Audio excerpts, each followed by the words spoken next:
Você viu a história de Simão, o homem que negou Jesus. Viu a falha, o choro, a redenção. Mas agora, esqueça esse homem. Esqueça o pescador medroso que pulou na água. Porque o que aconteceu depois é o nascimento de um gigante. É a ascensão do líder inabalável que Jesus profetizou. Ele recebeu a promessa mais poderosa da história. Tu és Pedro Rocha.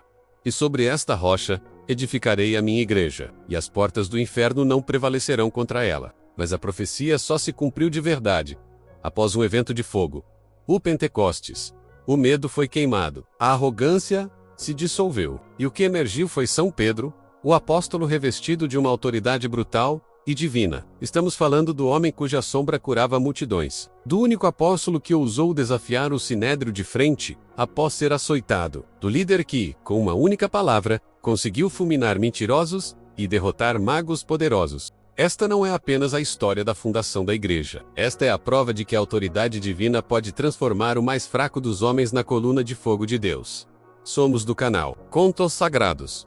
E hoje vamos mergulhar na era do poder de São Pedro, de discípulo a geralíssimo do reino. Prepare-se para ver a rocha em ação, desafiando o império e vencendo. Se a negação de Pedro aconteceu ao redor de uma fogueira de medo, sua restauração total aconteceu em um batismo de fogo e coragem. 50 dias se passaram desde a ressurreição. Os apóstolos estavam reunidos, orando no cenáculo, em Jerusalém. A cidade estava fervilhando de peregrinos de todas as partes do mundo, celebrando a festa de Pentecostes. De repente, um ruído, um som violento, como um vento impetuoso, entoou caça. E então, o que os olhos viram foi assustador e glorioso.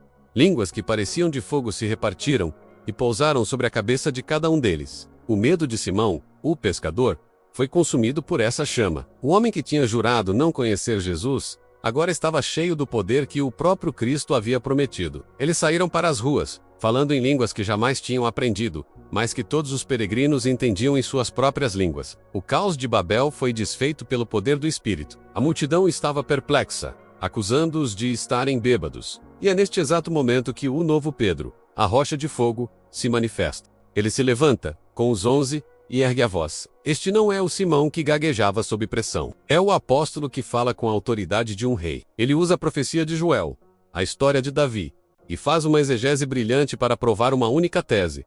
Aquele Jesus que vocês crucificaram é o Cristo, o Messias. O discurso era direto, cortante e inegável. Não havia mais espaço para tibieza. Pedro não pediu desculpas por ser um galileu. Ele usou o Antigo Testamento para cravar a verdade no coração de seus ouvintes. E o resultado? A autoridade de Pedro foi selada ali. 3.000 pessoas foram compungidas no coração e perguntaram: o que devemos fazer? A resposta de Pedro foi a fundação da igreja. Arrependei-vos, e cada um de vós seja batizado em nome de Jesus Cristo para perdão dos pecados. Em um único ato de liderança ousada, Pedro transformou um grupo de seguidores assustados na maior força religiosa do mundo. O pescador era agora o pastor-chefe, e a rocha estava firme. Mas atenção! Fique até o final, porque vou revelar o segredo da autoridade de Pedro que nenhum livro de história conta. Como ele confrontou um dos maiores magos do mundo antigo, e o que realmente aconteceu naquele duelo de poderes. A pregação de Pedro não era apenas popular, era uma ameaça ao status quo. A autoridade de Pedro precisava ser testada, e o palco era o Templo de Jerusalém. Diariamente, na Porta Formosa, ficava um homem coxo de nascença, mendigando esmolas. Todos o conheciam. Era a imagem da impotência. Pedro e João passavam, e o coxo lhes pediu dinheiro.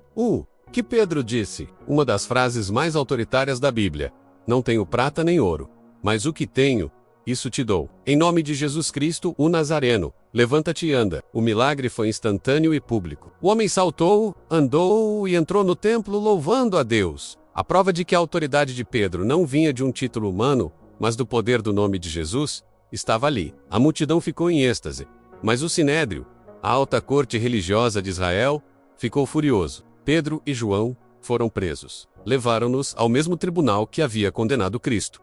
E aqui, a história inverte. O pescador que negou Jesus por 3 vezes agora está de pé, no centro do poder, sendo questionado: com que poder ou em nome de quem fizestes isso? A resposta de Pedro é um sermão de coragem e autoridade.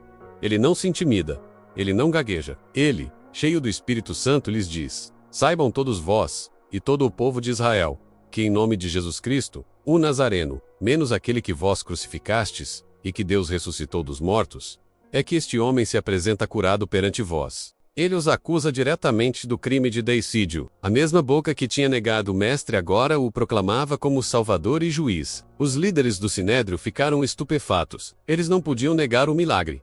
O que fizeram? Ameaçaram e ordenaram que parassem de pregar. E a resposta final de Pedro é o grito de guerra de toda a liderança cristã. Julgai se é justo diante do Deias. Obedecer antes a vós do que a Deus, pois não podemos deixar de falar do que vimos e ouvimos. O Sinédrio, sem argumento, não conseguiu puni-los. A autoridade de Pedro, baseada na obediência a Deus, triunfou sobre o medo humano e o poder institucional. Mas, espera um pouco. Para continuarmos revelando os poderes e a ousadia de São Pedro, eu preciso da sua ajuda. Curta este vídeo, comente Freis Rocha da Igreja e inscreva-se no canal para garantir que você não perca o próximo bloco, onde a autoridade de Pedro se manifesta em um juízo divino. A igreja estava crescendo, mas esse crescimento precisava ser santo. A comunidade de Jerusalém praticava uma partilha radical.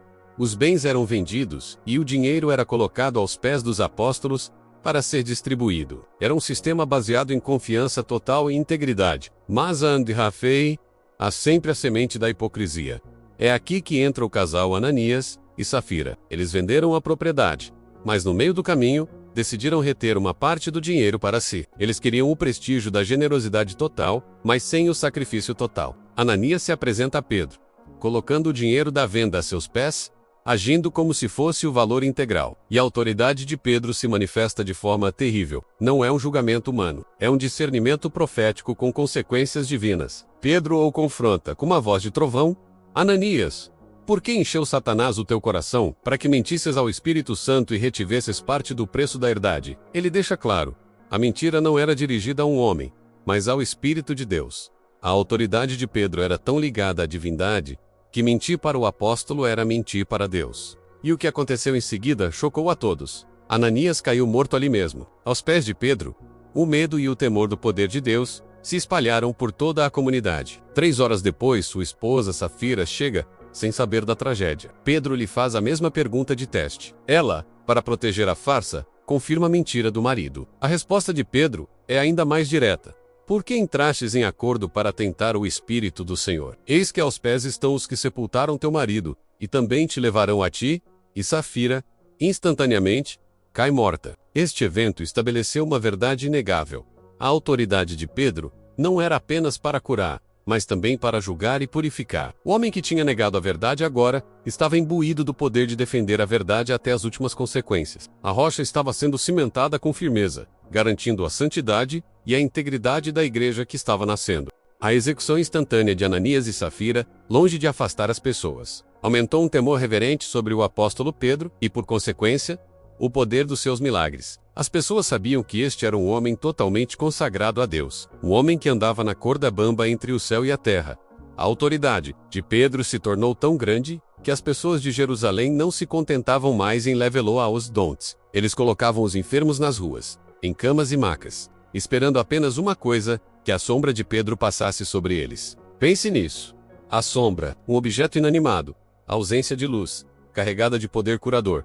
O impacto era massivo. A Bíblia registra que multidões vinham das cidades vizinhas de Jerusalém, trazendo doentes e pessoas atormentadas por espíritos imundos, e todos eram curados. Esse sucesso estrondoso era insuportável para o sumo sacerdote e o sinédrio, que a esta altura estavam consumidos por ciúmes e ódio. Eles já haviam proibido a pregação, ameaçado, açoitado, e nada parava Pedro. A solução foi a mais drástica: prender os apóstolos e colocá-los sob guarda severa na prisão pública. Eles acharam que, isolando o líder, poderiam matar o movimento. Mais uma vez, a autoridade de Pedro provou que não estava sujeita a cadeias humanas. Naquela mesma noite, aconteceu a libertação milagrosa. Um anjo do Senhor veio, abriu as portas da prisão e lhes disse: Ide e apresentai-vos no templo, e falai ao povo todas as palavras desta vida. Na manhã seguinte, o sinédrio se reuniu e enviou guardas à prisão, apenas para encontrar as portas fechadas, os guardas de prontidão, mas as celas vazias. Enquanto a corte estava em confusão, Pedro e os outros apóstolos estavam onde o anjo mandou, no templo, pregando a plena autoridade e a vida em Jesus. Questionado novamente pelo sinédrio, Pedro repetiu a lição que aprendeu sob o fogo do Pentecostes. Importa obedecer antes a Deus do que aos homens. A autoridade de Pedro era inquebrável, porque era sustentada pelo poder angélico. O líder da igreja não podia ser aprisionado por grilhões de ferro, apenas pelo propósito de Deus. A autoridade de Pedro não se limitava a Jerusalém. A igreja estava se expandindo para Samaria. E lá, a fé cristã encontrou seu primeiro grande adversário, Simão Mago. Simão era um famoso mágico e feiticeiro, que, por muito tempo, manteve o povo de Samaria sob seu feitiço, afirmando-se era grande, e para alguns, até mesmo a grande potência de Deus. Ele operava prodígios, mas com poderes sombrios. Quando Pedro e João chegaram a Samaria, eles trouxeram algo que Simão Mago jamais conseguiria imitar: o poder de conferir o Espírito Santo através da imposição das mãos. Simão Mago ficou fascinado. Ele não queria a fé, ele queria o poder. Ele queria essa autoridade para si. O que ele fez? Ele abordou Pedro e ofereceu-lhe dinheiro para que lhe vendesse o poder de conferir o Espírito Santo. Ele tentou comprar a autoridade de Deus. E a resposta de Pedro foi uma das repreensões mais ferozes de toda a Bíblia, estabelecendo a santidade da autoridade apostólica. O teu dinheiro seja contigo para a perdição, pois cuidaste adquirir por dinheiro o dom de Deus. Não tens parte nem sorte neste ministério, porque o teu coração não é reto diante de Deus. Pedro o confrontou, o desmascarou e expôs sua hipocrisia, sua ganância e a raiz de amargura de seu coração. Esta repreensão não só defendeu a integridade da igreja contra a simonia, a venda de coisas sagradas, como também provou que a autoridade de Pedro era espiritual e incomparável. Ela era um dom de Deus dado ao líder da rocha, e não um truque que poderia ser negociado. O mago foi derrotado, e a supremacia da autoridade de Pedro foi estabelecida sobre as trevas. A jornada de São Pedro é um manual sobre a verdadeira liderança espiritual. Vimos que a autoridade não nasce da força humana, da arrogância ou do denheiro, mas da humildade após a queda e do poder sobrenatural recebido de Deus.